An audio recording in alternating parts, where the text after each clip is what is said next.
Before I start, this ain't my bedding.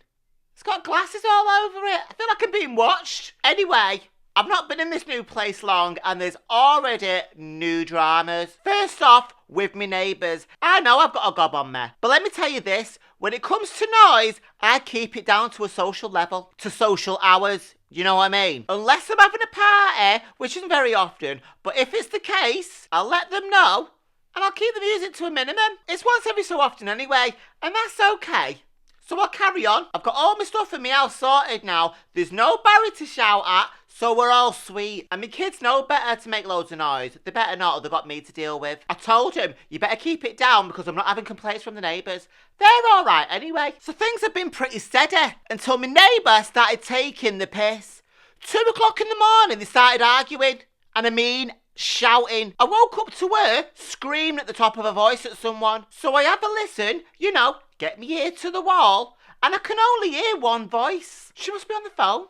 Effing and jeffing she was. Whoever she's on the phone to must have really fucked her off. I mean, she wants them dead. And I would have had a longer listen, but her voice was going through me. She had a proper growl on. I thought, I'll give it 5 minutes and I'll bang on the wall. So I give it 5 minutes and then I bang on the wall. Anyway, she stopped, thank God, but it took me fucking ages to get back to sleep. When I woke up to take the kids to school, I was bleeding knackered.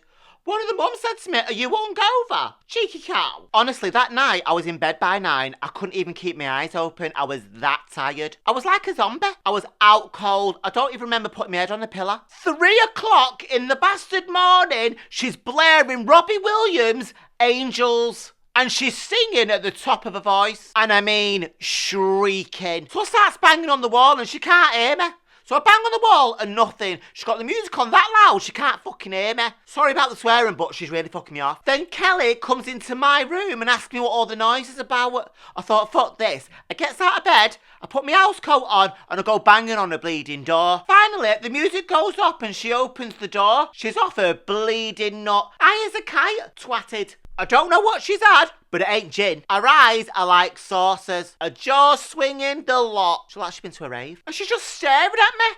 I said, you want to turn your music down? She goes, who are you? I said, I'm from next door. She goes, no, you're not. I said, look, love, I don't come knocking on random people's doors for the sake of it. I said, turn your music off and stop singing at the top of your voice. You've woken me kids up. She goes, okay, and shuts the door. No sorry, no nothing. So I go back in, put the kids to bed, and I climb in my own, and I'm fucking raging. I am fuming. I thought I'm gonna have a word with her tomorrow. Honestly, the next day when I was taking the kids to school, to say I was tired is an understatement. I felt better with an hangover. I've had to come round to Beverly's and sleep in her spare room for an hour because near mine, everyone's out cutting the lawn. It's gonna keep me awake, that. So I'm gonna have a sleep. I don't want to be woken up actually till the kids come home from school. But when I do wake, I'm going straight to her house and I'm gonna have it out with her.